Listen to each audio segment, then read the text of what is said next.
когда мындай аба жетпей, тревога болуп, өзүнчө жардам издеп, көчөдөн жардам издеп калат да. Башка үй бүлөнүн мүчөлөрү кантип байкаса болот? Бир эле жолу пробовать эткенде ушундай настроениясын көтөрүп, состояние блаженства алып келип, каткырып күлүп, мындай жүрүш турушу бийик этаждан секирип кетиши мүмкүн, жүгүрүп ары бери кучакташып өбүшкүсү келип, состояниясынын баары, абалынын баары кетет через рот, ооз аркылуу эме венасына коюп башташат.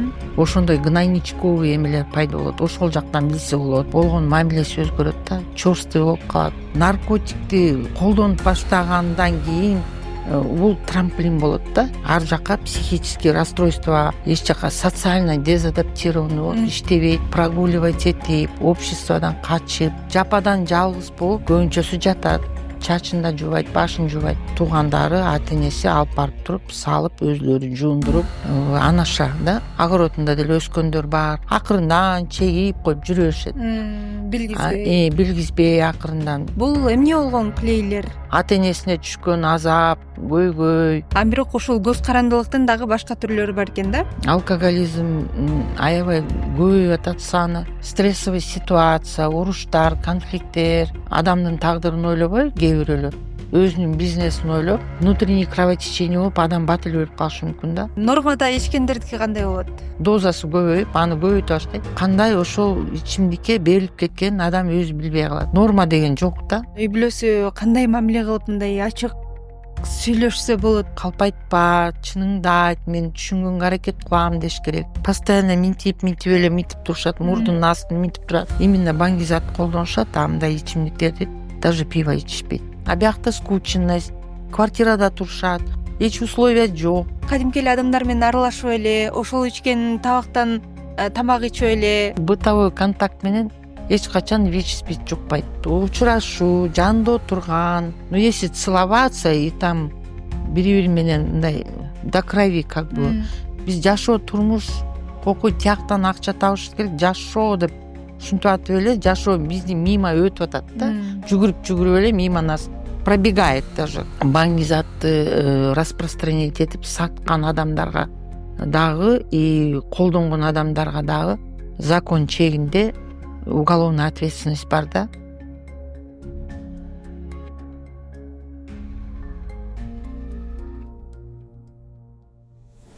Дүйнөдө баңгиге байланган өмүрлөр күн санап өсүүдө. Өкүнүчтүүсү, Кыргызстанда дагы 13 жаштан жогорку мектеп окуучуларынан бери наркотиктин жаңы түрлөрүн пайдаланып жатышат. Анан дагы баңгини сатуу жана сатып алуу дагы күч алып жатат десек болот. Дүйнө жүзүндө 8 миллиардтан ашык адам болгон болсо, алардын 300 миллиону наркотик колдонгондор. Ал эми өлкөбүздө 8 миңге жакын адам наркотик колдонгондор катары каттоого алынган. Ал эми катталбагандар да канча, ким билет. Бүгүнкү чыгарылышта биз сиздер менен наркоманизмдин кесепети, анын ден соолукка тийгизген таасири, алкоголизм жөнүндө дагы сүйлөшөбүз. Ал эми бизде конокто болсо Республикалык психиатрия жана наркология борборунун врач-психиатры жана наркологу Айна Бектурова конокто. Саламатсызбы? Саламатчылык, Алтынай. Бүгүнкү учурда Кыргызстанда наркоманиянын абалы кандай болуп атат? Эми бул азыркы учурда баңгизаттарды колдонгон адамдардын арасында көбүнчөсү жаш өспүрүмдөр, жаштар, мындай келечекте кыздар да колдонуп башташты. Аябай көйгөйлүү маселенин бири болуп калды да биздин өлкөдө. Себеби дегенде, ошо силер айтып кеткендей, Алтынай, вот наркология учетунда 8 миңден ашык адам учетто турат деп атпайсыңарбы, баңгизат колдонгон. А выявлять этпеген, баягы билинбей, өзүнчө үйдө кармап, жашырынып, акырын баягы өзүнчө психикасы пока до психикасына, физикасына ошого пока доо кете элек ошондой адамдар да бар да, жашырынып колдонуп жүргөн. Анын саны жок, биз андай статистика бизде жок да. Аябай көйгөйлүү маселенин бири болуп атат. Себеби дегенде жаш муундарыбыз өсүп келип атат, кийинки генофондубуз эмне болот, кийинки турмушубуз, кийинки тагдырыбыз, биздин балдарыбыздын, неберелерибиздин тагдыры кандай болот, абдан өкүндүрөт да ошол маселени ойлосок. Эмне себептен азыркы учурда ушул синтетикалык наркотиктин жаңы түрлөрүн колдонуу күчөп атат? Күчөп атат, себеби дегенде ар кандай причина бар. Себеби дегенде эми жалпы эле мен айтып кетсем, жеке эле Кыргызстан жөнүндө эмес, вообще дүйнө жүзү боюнча айтып кетсем, бул дүйнө жүзүндө ар кандай согуштар болуп атпайбы, политический нестабильность болуп атат, экономика жактан терең деңгээлде болуп атабыз, аябай мындай эң низкий деңгээлде, социалдык жактан нестабильно. Биздин жашоо турмушубуздун көп эле населениенин, мисалы үчүн жарандардын көпчүлүгү, көп проценти жакырчылыкта жашайт да. Жумушсуздук, бири бири менен түшүнбөстүк, психология жактан келишпестик, үй бүлөдө уруш, талаштар көп болгондугунан ажырашуулар көп. Ошол убакытта балдар ата эне жактан каралбай, контролдобой, мектепте дагы баягы көп контроль жок, келет, окуйт, кайра кетет, эмне менен андан кийин окуундан кийин эмне менен заниматься этип атат, эмне жумуш кылып атат, каяка барып атат, ким менен общение кылып атат, ким менен мамиле түзүп атат, үйгө жетип атабы, спорт менен көбү заниматься этпейт. Ошолордун баарына ата энеси көңүл бурбайт. Биринчи очередь ата эне да, үй бүлө көңүл буруш керек. Ошондон балдардын баары могу ковид болуп өттү, бизде пандемия болду 4 жыл. Пандемиядан кийин дагы ошо именно 17-18 жаштан 25 жашка чейинки жаштардын арасында панический атака да көбөйүп кетти да. Когда мындай аба жетпей, тревога болуп, тынчсызданып, депрессия эмеси, оорусу да көбөйдү. Ошолорду айынан балдар эми баягы сабатсыздыкта да өзүнчө жардам издеп, көчөдөн жардам издеп калат да, жанагындай ата энеси жактан көңүл бөлүнбөй калган болсо, өзүнчө компания издейт, өзүнө окшогон ошо депрессия абалында жүргөн балдар бири бири менен табышып, ошо бири бирин угощать деп коет го, угощать этип, эми көрсөң ушуреки сонун кайф алып келет, настроениеңди көтөрөт деп, ушундай бир бири бирине таратат да. Ошол мисалы үй бүлө мүчөлөрүнөн, мисалы баласы болобу, балким чоң эле адам деле же болбосо чоң эле кызы деле ошо баңги затын колдонуп жүргөнүн башка үй бүлөнүн мүчөлөрү кантип байкаса болот? Кандай белгилери болот? Эми баңги-заттын түрлөрү бар да. Мисалы үчүн мефедрон деген баңги-затты алсак, наркотикти, ал бат эле да, бир саматтын ортосунда бир эле жолу употребление, бир эле жолу пробовать эткенде, ушундай аябай сонун мындай эйфория деп коет да муну. Ушундай настроениесин көтөрүп, состояние блаженства алып келип, сексуалдык жактан возбуждение болуп, ушундай бир какой-то өзгөчө душевный спокойствие, эйфорияга жетет да. Андан кийин экинчиси ушул состояние бир 20 мүнөткө эле узарат. Ал ушу 20 мүнөттөн кийин уже кайра экинчи дозаны каалап тилеп баштайт да организмичи. Анан кийин экинчиси уже ал дозага действие бербей калат да организмгечи. Мисалы үчүн 1 грамм болсо уже 2 граммга өтүп, 3 граммга өтүш керек болот да. Андан кийинки экинчи, үчүнчү употребление болгондо эле ошол эле күндүн ичинде психика жактан, физика жактан эме мындай расстройство болот да. Проблемалар башталат, көйгөйлөр. Себеби дегенде адам эми Кандай проблема? аны эми мисалы үчүн мефедрондуку каткырып күлүп, мындай жүрүш турушу, адамга болгон мамилеси, өзүнүн поведение деп коет го, ошонусу мындай туура эмес болуп, нормага, обычный нормага жатпай, неадекватный болуп, каткырып күлүп, кыйкырып, же бирөөлөр ыйлап аткан болот, оонуп аткан болот, чечинип, жылаңачтанып, ары бери жүгүрүп, кээ бирде сразу эле депрессия абалына түшүп кетип, суицидальный мысльдер пайда болуп, мисалы үчүн бийикке таштан секирип кетиши мүмкүн, же жалаңачтанып алып, жүгүрүп, ары бери кучакташып, өбүшкүсү келип, ушундай болот. Андан тышкары кускусу келет, көздөрү алайып, же болбосо баягы психикасы да нарушаться этип атпайбы? Ошол убакта галлюцинациялар пайда болушу мүмкүн. Баягы несуществующий көзүнө бир нерселер көрүнөт, страшный бир коркунучтуу адамдар, жаныбарлар, ушундай бир же болбосо кулагына угулат, приказ берген, же болбосо обсуждать эткен, урушкан же мактаган, ушундай бир түрлүү слуховой кулагына угулган галлюцинациялар болот. Ошого баш ийип, адам ары бери жүгүрүп, ошого жараша поведение болот да.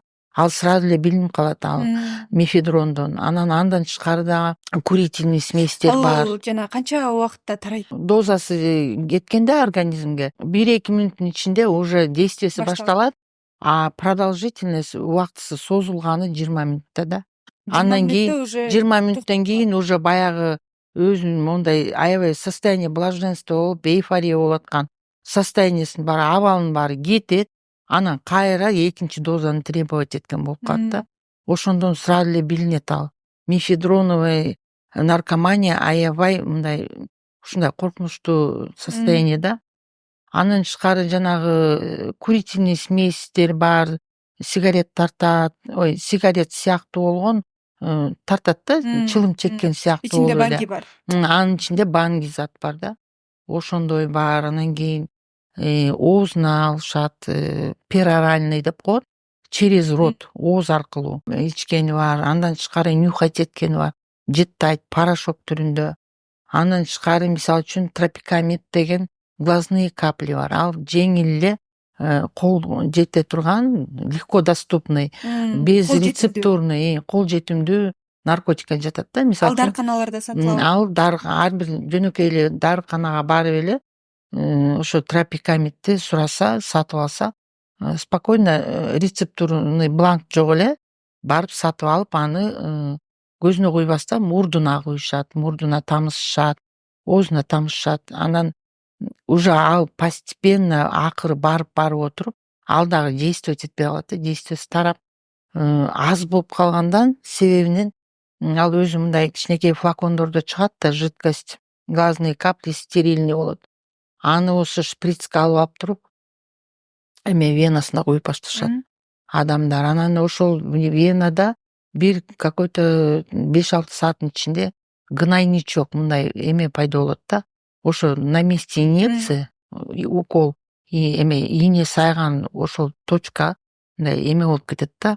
Аллергия ириңдеп. Ошондой гнойничковый эмелер пайда болот. Ошол жактан билсе болот. Анан көбүнчөсү ошо мефедрондон башка ошол жанагы дарыканада сатылган жаш балдар алып колдонуп аткан наркотикалык каражат деп деле койсок болот да. Эми ал эмне үчүн дарыканада сатылып атат да? Ал башка эмнеге колдонулат? Анын действиеси улучшает зрение, например, көзгө витаминный капли деп колдонушат. Эми ал врач-окулист көз доктурдун назначениясы менен алынат да, бирок бир какой-то побочный эффект берет. Ошол тропикамид побочный эффект берет, что кайфует да человек, дозасынан көп колдонсо, же без назначения эле, показаниясы жок колдонсо, ошо кайф, эйфория вызывает. Бирок акыры келип эле баягы адам өзүнүн мүнөзү өзгөрөт, характери өзгөрөт, жүрүш турушу, айлана чөйрөгө болгон көз карашы, үйгө болгон жакын өзүнүн адамына, энесине, атасына, бир туугандарына болгон мамилеси өзгөрөт да, чёрствый болуп калат, холодный болуп, эмоционально мындай холодный болуп, элдер радоваться этип атса, ал наоборот жини келип раздражительный болуп, ошондой да болот да. Анан жана айтып атпаймынбы, курительный смеси, соли, спайс, ошолор эми спайс дагы быстрый эффект берет, быстро действует на организм и прям сразу эле баягы психоз может вызвать. Көбүнчөсү ошо 17-18-20 жаштагы өспүрүмдөр, жаш балдар, көбүнчөсү эркек балдар да ошо бизде психиатрияга келип түшүп, акыры ошол эми мындайча айтканда, орусча айтканда баягы трамплин деп коет го, баягы секирет. Ошол наркотикти колдонуп баштагандан кийин бул трамплин болот да, ар жака психический расстройствого айланып кеткенечи. Мисалы үчүн шизофрения деген бар, шизоаффективное расстройство, органическое шизофреноподобное расстройство. Ошолордун баардыгы келип адамды өзүнүн мындай эмгекке жарамсыздык болуп калат. Общество могу биздин өзүбүздүн айлана чөйрөдөн эч жака социально дезадаптированный болуп иштебей, өзү мисалы үчүн профессионал болсо, мисалы үчүн диплому бар, бир окуу жайын бүткөн болсо, мисалы үчүн мугалим деп коелу, же болбосо бир ну не знаю, да ким ошол өзүнүн профессионалдык жактан касиеттерин жоготот, өзүнүн профессиональный способностьтарын баарын жоготуп, жумушка чыкпай, прогуливать этип, обществодон качып, өзүнүн досторунан качып, аутичность деп коет да, мындай өзүнчө өзү менен өзү болуп калат. Үйдө эмне болуп атат, эмне көйгөй проблемалар бар, аны менен иши жок.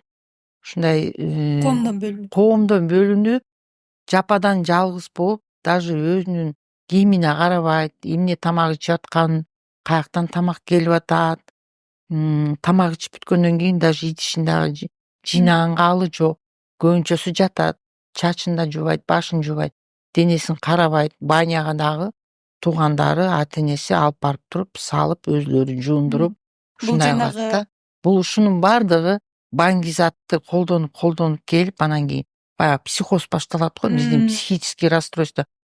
Кадимкидей эле биздин психиатрический эми проблема башталат да. Бул канча убакытта майып болуп калат, өзүнүн таасирин берип, баягы психологиялык жактан абалы бузулуп, баягы өзүнүн кыймыл жөндөмдөрү дагы адаттан тыш болуп калат. Марихуана, гашиш деген да бар, анаша да. Эми биздин могу өлкөбүздө түштүк жакта, Каракуль город, Токтогул районунда, бул жакта көл, Ысык көл областында көп өсөт да. Кээ бирөөлөрдүн огородунда деле өскөндөр бар. Ошолорду колдонуп, чегип, кайф кармап, ушинтип жүргөндөр эми 2-3 жыл, эми ар кандай да. Это индивидуально ар бир организмдин өзүнүн психикасы кандай төрөлгөндө эле ар бир адам өзүнчө бир подверженный деп коет го, склонен к одной болезни. Бул ооруга, бул адам бул оору менен ооруйт, бул адам бул ооруга эме болуп калат да, склонный болуп калат. Ошо анан кээ бирөөлөр бат эле психиатрический больницага попадать этет, калышат ошо психоз болуп, же болбосо депрессия болуп, анан кээ бирөөлөр годами 3-4-5-6 жыл акырындан чегип коюп жүрө беришет. Билгизбей акырындан. Закон жагынан, эми баягы конституция, закон жагынан бул, конечно, нарушение болуп калат да, законду бузган болуп атат да. Себеби деген, мисалы жана жогоруда айтып өткөндөй, каттоого алынган 8000 адам бар деп айтып өтпөдүкпү, бирок ошол өзүнүн күнөөсүн жашырып, жоопко тартылып калбайын деп жашырып жүргөндөр да көп да. Алар баягы мисалы ойлонсо да, эми баягы баңгизатты колдонуп аткан оюнан кайтып, мен эми баягыдай өзүмдүн жашоомо оңдойм дей турган адам болсо да, ал кайсыл жакка кайрылса болот? Эми андай адамдар аз да, андайлар дагы келет бизге. Биринчи очередь баягы наркологияга түшүшөт. Өзүлөрүнчө критично, өзүнө карап, өзүнчө ойлонуп, менин жүрүш турушум, менин моундай ушундай образ жизним туура эмес, кийинки тагдырым кандай болот, мен үйлөнүшүм керек же турмушка чыгышым керек, үй бүлө курушум керек, балалуу болушум керек, окууну бүтүшүм керек, ата энемди кайгыртпайын, достойно жашайын дегендер да бар, андай адамдар да бар. Алар биринчи очередь наркологияга келип түшүп, дезинтоксикационный терапия деп коет, баягы кровьту организмди очищать эткен, көп дозалуу витаминдерди алышат, суусун жана жидкостьтарды куюшат, ушундай очищение кылган адамдын организмин тазалай турган. Андан кийин бара көрөт да баягы наркологдорчу, анын психикасы бузулган болот. Баягы психоз болбосо деле кээ бирөөлөр эме болуп калат да, раздражительный болуп, тез жини келип, кайшы айтып, урушуп, жини келсе, колуна эмне тийсе ошону ыргытып жиберип, же чаап жиберип өзүнүн жакын кичинекей балдарды, особенно ошондой мамиле кылгандарды психиатрга жөнөтөт да. Психиатрия бөлүмүнө которуп, ал жерден психологдор бар, психотерапевттер бар, Алар психиатрлар менен иштейт. иштешүү иштейт. канчалык Анан оор? эми алар абдан оор, себеби дегенде психикасы уже бузулган, орто жолдон булар срывда болушу мүмкүн, баягы өзүнүн кетип бараткан жакшынакай жолунан тайышып, кайра баягы тяга деп коет го, өзүнчө кызыгып, ушундай кайра эле ошону колдонгонго аракет кылып, жолдорун издеп, достору да бар да, айлана чөйрө, среда деп коет го, ошолор дагы тегеректеп турат. Алар бизге больницага түшкөндөн кийин биз полный изоляция кылганга аракет кылабыз, телефондорун алабыз, бирок кээ бирлөр ушундай умудряются, вот ушундай бир жолдорун таап, все равно эски достору менен сүйлөшүп, отделениеге алып келген күндөрү да болот да. Биз эми аларды карап, текшерип турабыз да, контролдоп, вещилерин карап ушинтип. Анан кийин ошондой туура эмес жолго түшүп, кайра эле барып Баңгизатты колдонуп туруп, кайра эле ооруп, кайра кыйкырып өкүрүп келгендер дагы бар. Анан жанагындай процент эми аз да. Айыгам деп, упорно иштеп, реабилитация өтүп. Айыгып кеткендер барбы? Таптакыр. Эми айыгып кеткен эми аз болсо керек, бирок бизде реабилитационный центрлар бар, неправительственный организациялар бар. Мисалы үчүн социум деген бар.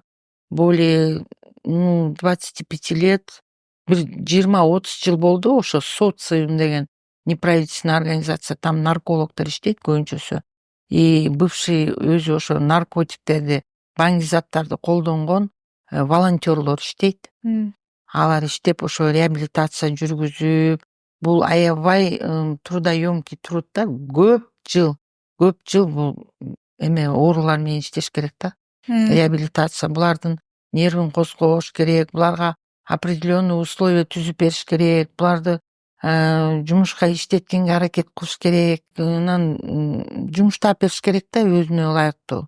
Көбүнчөсү эле баягы психический расстройствого айланып, майып болуп, инвалидизацияда болуп калган учурлар да көп да. Ушул дарылоо учурунда кандай бир негизги нерселерге көңүл буруш керек? Эми көбүнчөсү эле бул психический состояниясына, психикалык абалына көңүл бурабыз. Себеби дегенде наркологдор эң биринчи дегенде эле жанагындай очищающийлерди куят да, адамдын организмин, канын тазалай турган дарыларды куят. Анан булар баягы наркотик колдонуп жүргөн кезекте жыгылышат, мушташышат, бир криминальный ситуацияга попадать этишет. Ошондон черепно-мозговой травма алышы мүмкүн. Мисалы үчүн ушиб головного мозга же болбосо сотрясение, тяжелое сотрясение. Анда дагы адам өзгөрөт, памяти начарлайт, эске тутуусу, вниманиясы жок, рассеянный болуп калат. Ошого жараша дагы сосудорасширяющий эмелерди беребиз, дарыларды, большие дозы ноотропов деп коет, памятти, вниманиени улучшать эте турган ноотроптор препараттарды беребиз. Андан тышкары депрессия, как правило, бул мындай адамдардыкы депрессия көп болот да. Баягы эми обществодан бөлүнүп калды, үй бүлөсү жемелейт, семьясы бузулат, долги, еще карыз тияктан урдайт, көп калп айтышат. Булар калпты көп айтып, патологическая лживость, кетип баратып эле калп айтып, үйдө эмне кичине баалуу нерсе болсо, буюмдар болсо аны сатып, жок кылып, ошондой күнөөгө батып, ошо чувство самообвинения, самоуничижение деп коет да, өзүн өзү күнөөлөп ушундай болуп, депрессия абалында турганда биз антидепрессанттарды беребиз, антитревожный препараттарды беребиз. Алардын көбүнчөсү мындай уйкусу да бузулат да, түн ичинде укташпайт. Ошо уйкунун дарысын беребиз, сүйлөшөбүз, психокоррекция деп көбүнчөсү психологдор иштейт. Мындан бир 2 жыл мурун кадимки эле клейлерди жыттоо аркылуу баягы кумар алгандар дагы көбөйүп кеткен да. Бул эмне болгон клейлер? Эми ал клей жыттагандар да көбөйүп кеткен. Ошо именно жанагы өспүрүмдөрдүн арасында болчу. Ал кадимки эле жанагы клей четкен эле, клей, ПВА клей болот го, мындай супер цемент деп койчу илгери. Советский Союздун убагында супер цемент моментально клей четет. Бир определенный өзүнүн бир жыты бар да. Ну, можно сказать, приятный деп койсо болот да. На первый взгляд мындай бир какой-то бир аромат чыгып, андан кийин клей четип, ошондо кумар алган балдар да көбөйүп кеткен да ошол кезекте. Андайлар да бизге түшкөн болчу. Кичинекей балдар. Бул дагы көз каранды болуп калат, зависимый болуп калат да. Зависимый болот. Ал клей базарларда сатылып атпайбы, магазиндерде. Аны алып алып жыттап, мектепке барбай, сабактарды калтырып, ошондой бир характерлери өзгөрүп, мамалары менен урушуп. Ушул клей жыттоо деле башка баңгизаттардай эле баягы эс тутумуна, психологиясына терс таасир береби? Албетте терс таасирин берет. Ошо сосудтары, могу кан тамырлар, көбүнчөсү могу головной мозг да, эми мээге таасирин берет. Эске тутуусу, сабактан жетишүүсү, мындай ошонун баардыгы аксайт да. Характери өзгөрүлөт, эмоционально неустойчивый болот, лобильный деп коет.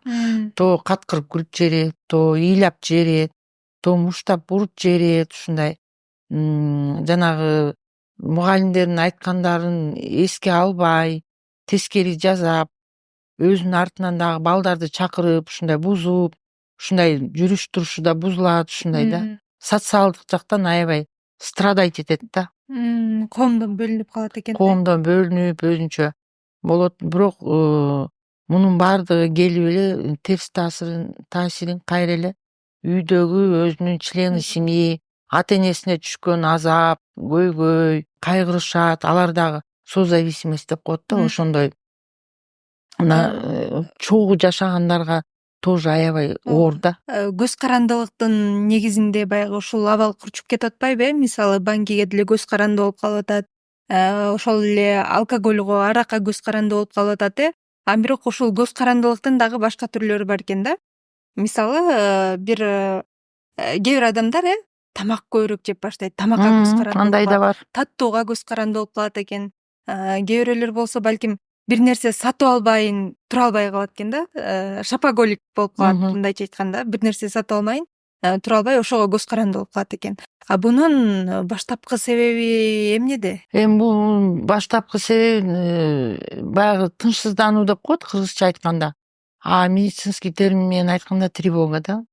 Тревога, чувство тревоги, беспокойства постоянно эле адам мындай тревожиться этип, жалат болуп, тынчсызданып, бир жамандык болуп кетчүдөй болуп, бир нерсени жамандыкты күтүп, ушундай болуп эле турат да. Аны мындай генерализованное тревожное расстройство деген рубрикага киргизип койсок болот да.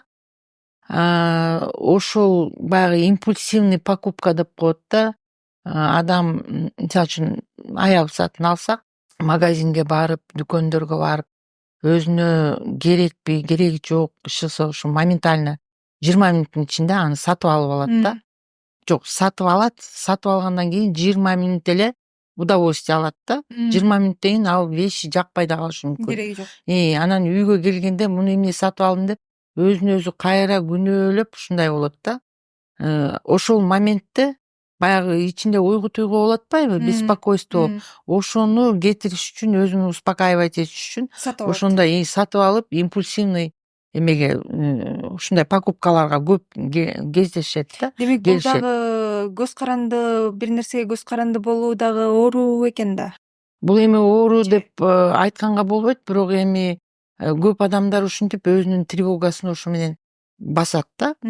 Анан кийин жанагы патологическое влечение, ошо пищевая зависимость деп коет көбүнчөсү, тоже аябай тревога болуп, өзүн коерго жер таппай, тынчсызданып эметкенде көбүнчөсү жей беришет да адамдар. Ал жана именно в рамках депрессии, тревожно-депрессивного расстройства да. Ошо адамда депрессияда тревога болуп атканда чистый депрессия болгондо адамдын эме аппетити наоборот жоголуп кетет. Ал тамак ичкиси келбей, целыми днями кечке жата берет, эч ким менен сүйлөшпөйт, чачы майланышып, аны жуусу да келбей, кээ бирде подружкаларын да ойлобойт. Бир туугандардын эси баласы болсо, мисалы үчүн 3-4 жашар, аны карай албай калат да. Аны атайын кылбайт. Ал өзүнүн болгон абалы, болгон состояниясы ошондой да, психическая.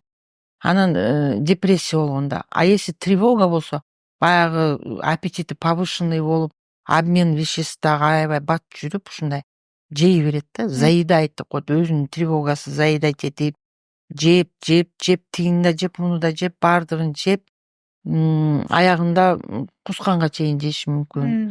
А бирок тревога болуп аткан кезекте ал тамак сиңбей эле, обмен веществ быстро бат-баттан болуп эле, наоборот, адам арыктай баштайт да. Арыкташы мүмкүн. Андай да бар. Демек баягы тынчсыздануу учурунда кылынган нерселер кооптуураак экен алда канча, Ал дагы өзүнчө проблемный, көйгөйлүү. Ошол состояниеде болгондо уже булар дагы, мындай адамдар дагы жардамы керек болуп калат да, психиатрдын, психолог, психотерапевттердин жардамы керек болот. Бирок азыр андай адамдар да көбөйүп кетти. Себеби дегенде, могу пандемиядан кийин көп адамдар баягы закрытый помещениеде отурушту да, изоляция болуп отурду, магазиндер иштебей калды, заводдор, адамдар жумуш жок эле үйдө отурушпадыбы? Инфекциядан коркуп, изоляция, все полный блокпостторду коюп, ушинтип жабылып калбады. Ошол кезекте адам өзүнө болгон уверенностин жоготуп, кийинки турмушубуз эмне болот, кантип жашайбыз, жашообуз кантип өтөт деп атып, депрессияга чалдыккандар көп болду. Адамдар бул дүйнөдөн өтүп кетишти ошо ковид айынан. Бир үй бүлөдөн 3-4 жакындарын жоготкондор болду. Көбүнчөсү жаш адамдар каза тапышты. Ошол стресстин негизинде дагы. Ошо стресс да, стрессовый ситуация. Тем более азыр бизде стресс абдан көп. Не только могу пандемия, а мисалы үчүн мектепке барсаң, аякта рекетирство, бөлүнмөй, баягы чоңураак, күчтүүрөөктөр, кичине алсыздар, физический жактан алсыздарды мындай таарынтып, запкы жедириши мүмкүн. Же болбосо берки жумушта деле начальство, работодатель и работник анын ортосунда келишпестик. Кээ бир сотрудниктер бар, атайын конфликтный ситуацияларды создавать этет. Ал өзүн ойлобойт, именно ушундай характерлери бар кишилер көп да. Эки адам урушуп атса или ошол жакта конфликт болуп атса, ал чырагына май таап, жакшы өзүн сезип, подпитка кылып турат да. Бул вампиризм энергетический деп ойлойм, айтам да. Ошондой. Анан на каждом шагу стресс. Автобуста кетип баратып деле бири менен түртүп кетсек стресс. Телевизорду включать этип, новостини карасаң, тиякта наводнение, здесь катаклизмы разные, тиякта война, здесь бомбят, там умирают люди. Ошентип бүт жерден стресс алып. Стресстин негизинде баягы көз карандылык, баңгизатка болгон баягы тартылуу күчөп жаткан экен, Анан алкоголизм дагы бар. Андан көз карандуу болуу дагы бар. Бунун кесепети кандай? Андан кийин кантип дарыласа болот? Эми алкоголизм деле бул көнүмүш, мындай хронический оору, бул дагы аябай серьезный оору. Мунун ар кандай стадиялары бар.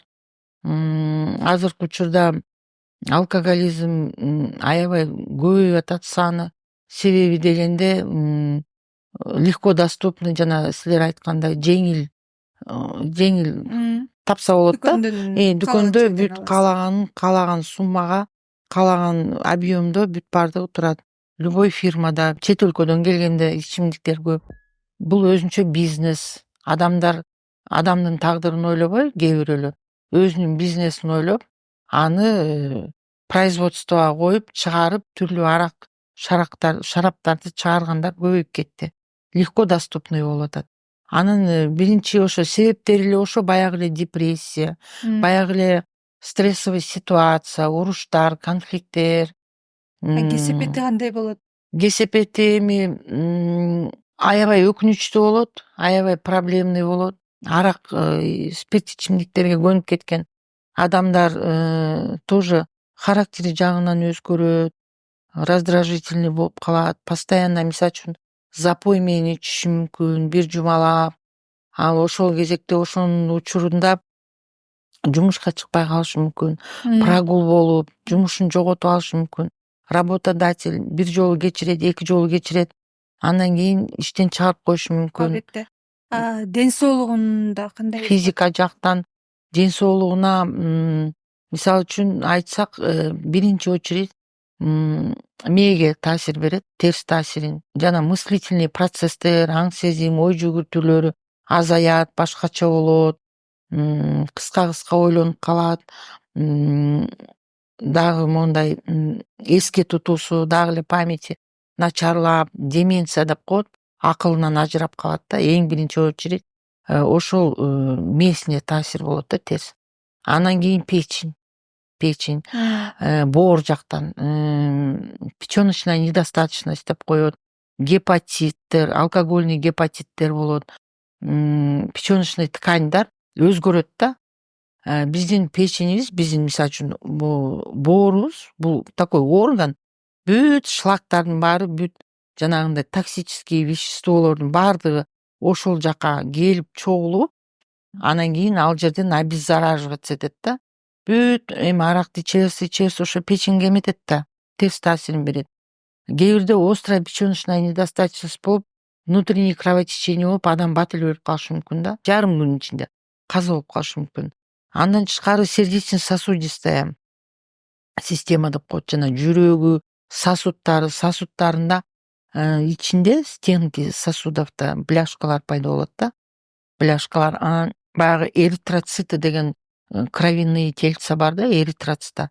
Ошолор слипание болуп, бири бири менен жабышып, кан коюу болуп, хочкул болуп, жанагы алча бар го, вишня, ошондой бордовый коюу болуп, анан эме сосуд кан тамырдын ичинен аябай напор менен келгенде сосудтар аябай мындай эластичности азайып, эме мындай айрылып кетет да, сосуд айрылып, ошон үчүн кан куюлуп кетиши мүмкүн мээге, же болбосо инфаркт, риск инфаркт менен ооруп, острый инфаркт менен ооруп калышы мүмкүн. Тромбоэмболия, легочный артерий деп коет, тромбдор пайда болуп, жана эритроциттер мынтип слипаться этип атпайбы, бири бири менен жабышып. А ошол за счет этого тромбдор пайда болуп, анан кийин ал жана легочный артерия менен келип туруп жүрөккө тыгылып калса болду, бүттү. Ой, легочный артерия менен ошо. Анан кан өтпөйт, болду, моментальная смерть да. Это. Андан тышкары атеросклероздор пайда болот, кальций вымывается организмден, кальцийдин баары чыгып, суставдар ооруп баштайт, муундар, могу мелкий муундар, майда, крупный, могу тизе, тазобедренный, могу жамбаш менен эме сөөктөр кошулган жер, ошо таяк таянып калышат көбүнчөсү. Алкогольная полинейропатия деп коет, нервдердин баары эме болот да, нечувствительный болуп калат, адам даже баса албай калат, мынтип мелкий, майда шашками да, майда мынтип шагать этип басып, өзүн өзү тейлей албай калат, ушундай. ЖКТ деп коет, язвалар пайда болот, мисалы үчүн желудочно-кишечный тракт деп коет, ашказанда, ичегилерде эрозиялар, язвалар пайда болот, геморрой чыгышы мүмкүн. Андан тышкары эмне болот дагы, почки, креатинин көбөйүп, почки эме болот да, почечная недостаточность болушу мүмкүн, таштар пайда болушу мүмкүн. Анан дагы жанагы печень жанында желчный пузырь бар го, өт дагы коюлуп, тиги 12 ичеге куюлбай, анан жана пищеварение деп коет го, тамактын сиңүүсү дагы азайып, мисалы үчүн рак желудка болушу мүмкүн. Пищеварение болбойт тиякта, или рак толстого кишечника, или тонкого кишечника. Андан тышкары эме сахарный диабет. Вот сахар көбөйүп, именно кант, глюкоза канда көбөйүп, ошо сахарный диабет болот. А сахарный диабет болгондо болду, сахар акырын жейт да адамдычы. Сахарная ретинопатия деп коет, көзгө таасир берип, көзү слепота, көзү көрбөй калышы мүмкүн. Андан тышкары давление, гипертоническая болезнь, давление 200-250-ге чыгышы мүмкүн. Ошол кезекте дагы мээге кан құйылып кетиши мүмкүн, инфаркт болушу мүмкүн. Ушундай физика жактан дагы организмге абдан оор терс таасирлери бар да, алкоголдун дагы. Бул алкоголдө мисалы көп ичип калганда ушундай таасирлери бар, кесепети бар. Андан кийин мисалы нормада ичкендердики кандай болот? Көп ичпегендер. Норма. Нормада ичкен эми бизде наркологдордун баардыгы советует, мен деле как нарколог советовать этет элем. Норма деп это среди населения, элдин арасында да, биздин эле жалаң эле Кыргызстанда эмес, чет өлкөлөрдө деле, анан могу мисалы үчүн Россияда аябай ичимдик ичкендер көбөйүп кетпедиби? Анан норма деп майрамдарда ичкендер, анан кийин жанагындай кечинде баягы чарчап келет го, стресс болуп, ошол ичкендер, ал нормага жатпайт да. Ал бара все равно уже эмеси көбөйө баштайт, дозасы көбөйүп, аны көбөйтө баштайт.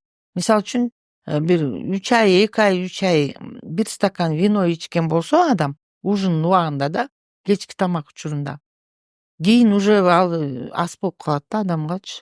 Уже 2 стаканга өтүшү мүмкүн. Тотпой калат, ас болуп, анан тотпой аны көбөйтүп дозасын, акыры кандай ошол ичимдикке берилип кеткенин адам өзү билбей калат. Поэтому мы, наркологи, советуем вообще, чтобы не употреблять, да, вообще эле. Норма деген жок да. Демек, таптакыр эле колдонбош керек. Колдонбош керек. Жанагындай бизнестерди жоюш керек. Спорт менен заниматься этиш керек, бассейндерге барыш керек, тренажерный залдарга барыш керек. Мисалы, жанагы алкоголдук ичимдикти ичүүдө кээ бирөөлөр баягы өзүнүн акыл эси менен ичет эмеспи? Ичет, анан баягы мас болуп баратканын түшүнөт дагы токтотуп коет. А кээ бирөөлөр болсо баягы кууп кетет деп атабыз, ошол баягы генден дагы болушу мүмкүн да. Балким анын атасы же болбосо чоң аталары ошентип кууп ичкендер болушу мүмкүн. Аларды дарылоо кыйыныраак болобу же кандай болот? Эми баягы биз мединститутта окуп жүргөн кезекте все зависит от генов деп айтчу да, эми баягы генетика, атасы Мечников дегендей генетиканы да окуганбыз. В основном вот по генетически передаются многие болезни деп коет. Например, ата энеси же бабушкасы же чоң атасы мисалы үчүн раковый оору менен, опухоль, злокачественный оору менен ооруса, кийинки поколение тоже ошондой ооруйт депчи. Андай деле наблюдается, бирок көбүнчөсү эле коомдон зависить этет да азырчы. Мисалы үчүн атасы ичкен баланын тагдыры кандай болушу мүмкүн? Атасы ичкен алкоголик деп койгучу. Ал баласы да андай болушу мүмкүн эмес да. Ал жакшы тарбия алса, жакшы вузда окуса, чөйрөсү жакшы болсо, үй бүлө курса, жакшы ишти иштесе, анан еще информация болуш керек да. Мына сенин атаң ушундай болгон, сен эми бул жашоону достойно жашашың керек десе, ал баланын акылы болсо жакшы тарбия алыш керек да, жакшы. Анан генетика тоже роль играет, но в основном тарбия, воспитание. Жакшы мындай психологический обстановканы түзүп, баланы эми не только ою менен болбостон, анын түшүнө билиш керек, аны көп угуш керек, көп сүйлөшүш керек, көп талкуулаш керек, анын мындай взаимодоверие болуш керек да, бири бирине ишеничтүү мамиле болуш керек. Балаң кайгырып, көңүлү чөгүп турса, сабактан келгенде эмне болду, калп айтпа, чыныңды айт, мен түшүнгөнгө аракет кылам деш керек. Мисалы үчүн мен баламды всегда айтчумун, калп айтпа деп ушундай тарбиялагам да. Чындыкты айтып жүр деп. Вот, ошондой. Баягы наркотик колдонгон адам деле үй бүлөсүнөн жашырып аткан учурда анын үй бүлөсү кандай мамиле кылып мындай ачык сүйлөшсө болот? Анын жан ошол дүйнөсү эмнени каалап жатканын кантип билсе болот? аны менен эми ачык эле сүйлөшүш керек. Анын өзүнүн эмелери бар, бир какой-то мындай ачык беседага, ачык разговорго чакырыш керек. Балам, сенин жүрүш турушуң мага жакпай калды. Эмне болуп атасың? Эмне беспокоить этип атат? Мына түнчүндө уктабай калдың, кеч келип атасың.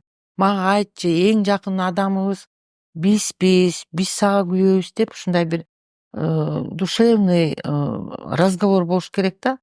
Анан өзүнчө дагы белгилери бар. Наркотик принимать эткен, ушу баңги заттарды колдонгон адамдар өзүнчө мындай суетливый болушат да, мынтип бир жерге отура албай, алаңдап, элеңдеп, взгляд блуждающий деп коет, мынтип көздөрү да бир жерге токтобой, как будто бирөө аңдып же бирөөнүн бирдемесин аңдып тургандай болуп өзүнчө коопсузданышат, же болбосо бирөөнүн бирдемесин уурдап алгандай болуп коркуп турушат, кушурунуп мынтип закомплексованный болот. Анан өзүнчө мындай телодвижение деп коет, анан мынтип турушат да, мынтип постоянно мынтип эле мынтип турушат, мурдунун астын мынтип турат, мынтип кулагынын мочкасын мынтип турушат, мынтип ушундай тревожный болуп, ушундай эме болот да. Зрачки расширенный болот, көздөрү жылтырап турат. Өзүнчө эле мындай бир какой-то неестественный блеск болот да. Анан ошо бирок оозунан ичимдик жагына запах мындай жыт келбейт да. Ошо баңги заттардыкычы. Алар, как правило, именно баңги зат колдонушат, а мындай ичимдиктерди даже пиво ичишпейт да. Көбүнчөсү ушундай, почти 90%, 99% деп айтсак да болот да. Ушул нерселердин алдын алуу үчүн учурда биздин наркологиялык борборлордо кандай иштер алып барылат? Биздин өлкөбүздө, Бишкекте, столицабызда бир центр бар. Вот эми бул бюджетный деп коет го, жанагы мамлекеттик. Республиканский центр психиатрии и наркологии бар. Анан областтарда бар. Азыр областтарда жана чоң многопрофильный больницалар бар, ооруканалар. Ошол территориальная больница деп айтылат. Ошол больницанын карамагында бир отделениялар бар. Мисалы үчүн Жалал Абадда наркологическое отделение бар, Караколдо наркологическое, психонаркологическое, Таласта ошондой отделениялар бар. Дагы каякта бар? Нарында бар. Ар бир областта. Ар бир ошол отделенияларда, бөлүмдөрдө специалисттер бар, наркологдор бар, психиатрлар бар, наркологдор бар. Вот, иштешет да. Информация беришет. Эми информация бериш керек через средства массовой информации, жана газета, журнал, интернет боюнча, телевидение, радионун түрлөрү бар го азыр. Ошол аркылуу ушундай көйгөйлөрдү чыгарып, элге маалымат берип, информация берип кеңири. Себеби дегенде көп эле эл бизде сабатсыз. Азыр мисалы үчүн 11-классты бүткөн балдар, кандай деп айтсам, жакшы окуй алышпайт. Окуган, чтение деп коет го, жакшы мынтип окуй алышпайт. Мисалы үчүн Кыргызстанда канча область бар десе, Демек ошо билишпейт. сабатсыздар көбүрөөк азгырылып кетет. Кандай? Сабатсыздар, жакшы окугандар, Сабатсыздар билим көп. албагандар көбүрөөк азгырылып Да, кетет. потому что себеби дегенде алар ойлонуп отурушат. Эртең эмнени кийем, эмнени жейм. Өкмөт жактан дагы мындай забота болуш керек да. Биз мисалы үчүн Советский Союздун убагында биз бесплатно окуганбыз. Баардыгы бесплатно болчу. Контракт деген жок болчу. Мектепте? Жок, мектепте деги эле бесплатно болчу. Анан биз институтка келгенде ал жактагы бесплатно болчу. Аны бүткөндө биз жаш специалист деп, молодой специалист деп биз райондорго бөлүнгөн болсок, ал жактан бизге квартира берчү.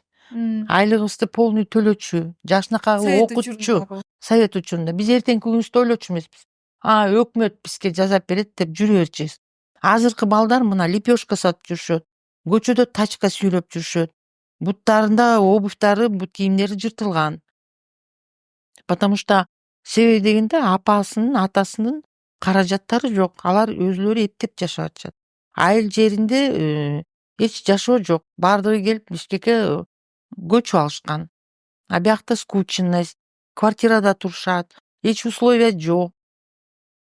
Билбейм, мага жалко, мисалы үчүн жаш балдар, өспүрүмдөр, мына аялдар отурат, 5-6 айлык балдарын минтип ороп алышып, кайыр сурап отурушат. Анан анын келечеги кандай болот?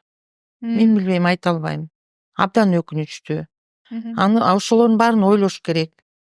Руководство ойлош керек. Анан ушул Кыргызстанда баягы алдын алуу үчүн ар кандай газеталарга, мисалы журналдарга, телевидениядан зыяндуулугун көбүрөөк таратышы керек дебедиңизби?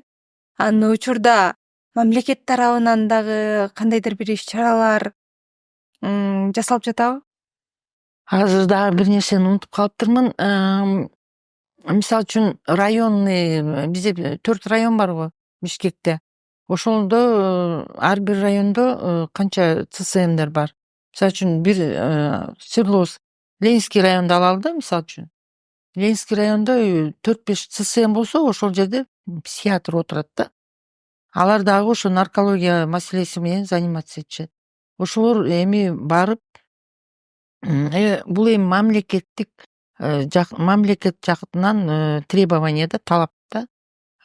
Психиатрлар барып, мектептерге, садиктерге барып, мындай эми окушат да, лекция окуйт да. Жана половое созревание боюнча, ошо точно ошо баңгизаттар боюнча окушкан да. Анан отчет беришет өзлөрүнүн директоруна барып, или замдиректоруна, ЦСМдин барып отчет беришет. Это мамлекеттик жактан талап кылынган нерсе да. Андан тышкары мамлекет эмне кылып атат? Өзү эле могу наркология борбору мурда 3 жыл мурда өзүнчө борбор болчу да, бул наркологический центр. А биз центр психического здоровья болчубуз. Республиканский центр. Алар гранттарды жазышчы, проектилерди жазып, не гранты, а проектилерди жазып, гранттарды выбивать этип, анан кийин ошого карата буларды баңгизат менен колдонгон наркоман деп коеюнчу.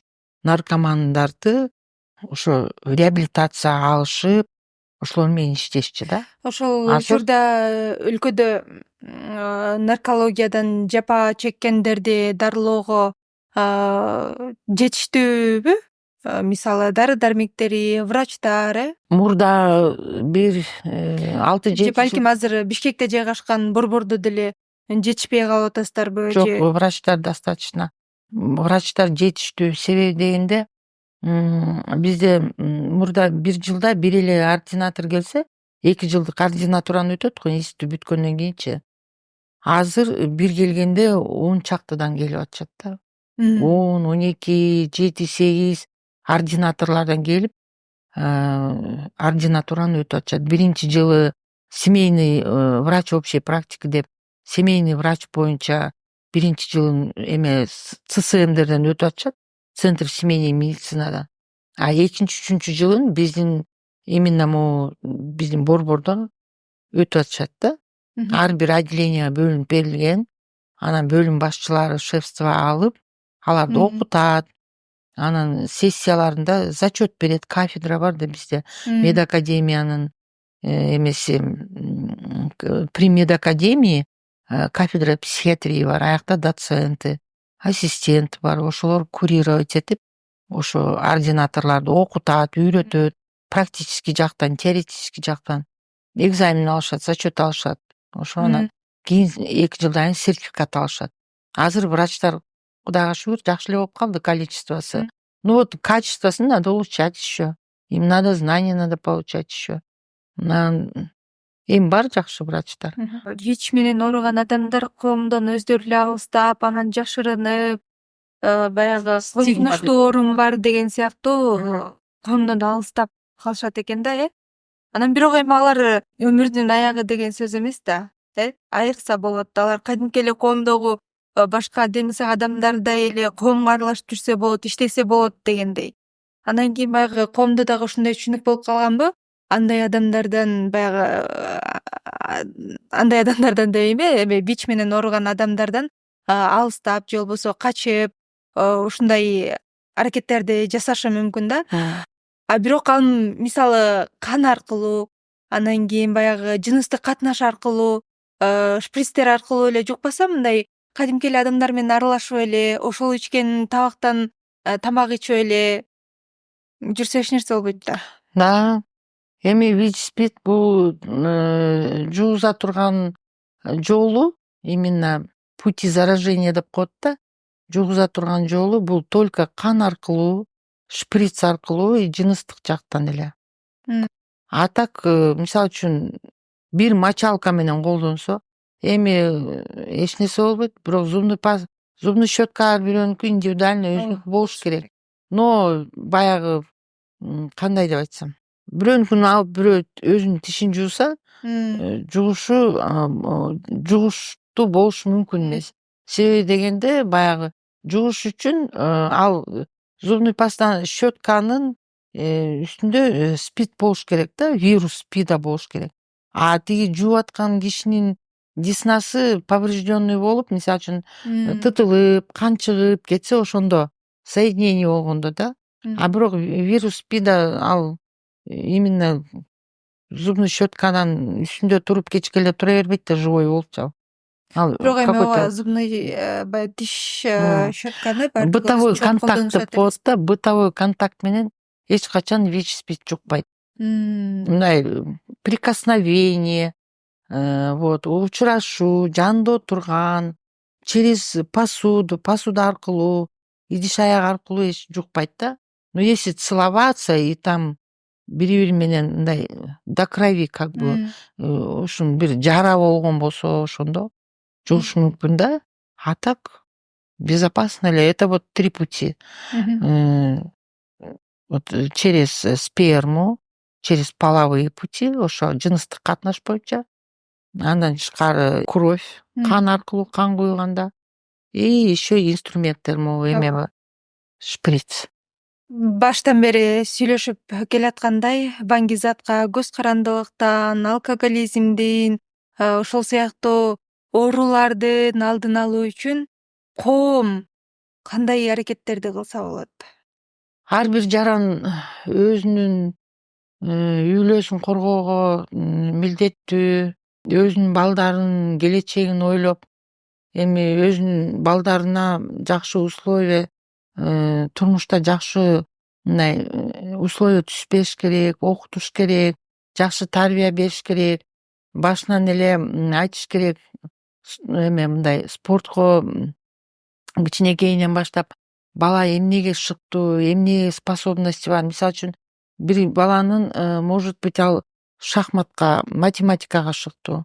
Конечно, шахматка бериш керек. Бирөө футбол ойногусу келет, бирөө чоң тенниске баргысы келет, бирөө плаванияга баргысы келет. Ошондой өзүнүн ар бир адам өзү индивидуально да, бул дүйнөгө жаралып төрөлгөндөн кийин ал таптак мындай оору болбосо дагы, болуп калбаса, соо адамдар ар бирөөнүн өзүнүн способности болот. Ар бир эмеге, турмуштагы болгон тармакка. Ошого жараша өзүнүн эмесин таап, турмушта жолун таап кеткенге мындай шарт түзбеш керек да, ата эненин милдети. Ошондой болуш керек. Семья кургандан кийин, балалуу болгондон кийин, 1 балалуу, 3 же 5 балалуу болгондон ал ошо ответственности надо нести да, милдетти надо алып жүрүш керек. Атасы дагы, энеси дагы. Здоровый образ жизни надо вести, трезвый образ жизни надо вести, природага чыгыш керек. Эми кандай да жашоону болушунча кызыктуу болуп жашаш керек. Кызыктуу болуп жашаш керек да. Полный мындай жизнь болуш керек да, жашоо болуш керек да. Кызыктуу, көңүлдүү, бири-биринин көңүлүн оорутпаган ушундай. А биз аны ойлобойбуз да. Биз жашоо, турмуш, кокуй тияктан акча табышыбыз керек, жашоо деп ушинтип атып эле жашоо биздин мимо өтүп атат да. Жүгүрүп эле мимо нас пробегает даже. Жүгүрүп кетип атат. А бирок жаш өспүрүмдөргө действительно поддержка керек азыр. Азыр психологдор көбөйүп кетти. Психологдорго алып барыш керек. Ар бир школада психологдор бар азыр. Вот ошолорго дагы көңүл буруш керек. Эми мындайча айтканда, баланын милдетин алыш керек. Бала кандай абалда жүрөт? Азыр детский суицидтер да көбөйүп кетпедиби? Ошол суицид кылаардын алдында бала коштошот экен да. Одноклассниктери менен коштошуп, китебин таратат экен, өзүнүн жазып жүргөн бирдемелерин, өзүнүн любимый нерселери, мисалы үчүн жоолугубу же шарфыбы ошону мындай курбусуна берет экен. Ошентип берип коштошуп ушундай түнт болуп калат экен, өзүнчө эчтекесин бөлүшпөй өзүнчө жүрүп калат экен. Ошол жагын да байкаш керек. Детский суицидтер Бул деле стресстин негизинде ооба, стресстин негизинде көбүнчөсү эми мектепте жанагындай түшүнбөстүк болуп, бөлүп коюп аны ошондой болушу мүмкүн. Үйдө жаңжал көп болсо, атасы ичимдик ичсе, же болбосо экөө келише албай эле постоянно ар дайым эле урушуп, экиктен спорт этип турса, баланын да көңүлү чөгөт да. Стигма деп коет, уялат, кошуна колоңдордон уялат, жолдошторунан уялат, достору, кыздарынан, корпуларынан уялат. Ата энеси мындай, бул кыздыкы же бул баланыкы деп. Ошондон чүнчүйт, анан депрессияга түшөт. Анан жашоонун кызыгы кетип калат. жашоосун кыйып салат ошентип, анан билбей калышат. Ата эне ошону байкабай калат да. Демек ата эне ар тараптан баласын көзөмөлдөп, дайыма көңүл буруп, анан кийин кызыктыруучу бала кызыгуучу нерселерге баягы катыштырып, баягы курстарга катыштырып барганда иримдерди алып барып шарттарды түзүп бериши керек экен да. Анан көз карандылык боюнча дагы сүйлөшүп өттүк. Суроо бергим келип атат. Азыр телефонго баардыгы эле көз каранды болуп калды, интернетке. Бул кандай болуп калат? Гаджеты да. Эми ошол эле алаксытыш керек. Мындай, эми мен жеке оюм да бул. Аны пока эч мындай научный доказательство эмелер жок. Мен ойлойм, бала менен макулдашыш керек да. Орусча айтканда договариваться надо. Бул деле баягы психологиялык жактан бузулуулардын негизинде гаджетке көз каранды болуп калып атабы? Көз каранды болуп, анан еще дагы нервный болуп кетишет балдар, кичинекей балдар. Биздин практикада кездешкен ушундай бир случайлар болгон. Баш менен тамды сүзүп, кыйкырып, телефонду бербей койсо, жатып алып тепкиленип, башты менен тамды сүртсө, это уже травма же. Это физическая травма. Может, сотрясение алат. Ошон үчүн баланы алаксытыш керек. Эшикке алып чыгыш керек, ойнош керек. Азыр детский площадкалар толтура го. Садиктен келер менен давай мага телефон. Вот так договариваться этиш керек да. Вот ты сейчас азыр сен 1 саат ойнойсуң, андан кийин тамак ичебиз, анан эшикке чыгабыз. Анан мынтиш керек деп бир нерсе менен кызыктырыш керек. Жанагындай развивающий китептер бар. Мисалы үчүн менин неберем эмеси бар. Флаги мира деген бар да. Бүткүл дүйнө жүзүндөгү желектер да. Англияныкы бар, там Испанияныкы бар. Бардыгы Бүт Шотландиядан бери бүт бардыгы бар. Иран, Сиран. Он знает, вот ему 6 лет. Франция это Европада жайгашылган. Желеги могул, а мен билбейм да. Ошондой китеп. Мой космос деген китеп алып берди, вот жаңы жылда подарили. Мой космос, Юпитер, Марс деп. Анан ал өзү дагы магнит менен эметилет экен. Анан минтип эметип, ошо он тоже на телефоне сидит. Ада отурат, бирок биз алаксытабыз да. Эмди биздин ушул чыгарылышыбыздын соңунда алкогольго, баңгизатка же болбосо башка бир нерсеге көз каранды болгон адамдарга бир кеңешиңизди айтып өтсөңүз. Биринчиден айтар элем, баңгизат заттарын колдонгон адамдарга айтат элем, өзүңөрдүн турмушуңарды, өзүңөрдүн тагдырыңарды губить этпегиле, портить этпегиле жашооңорду.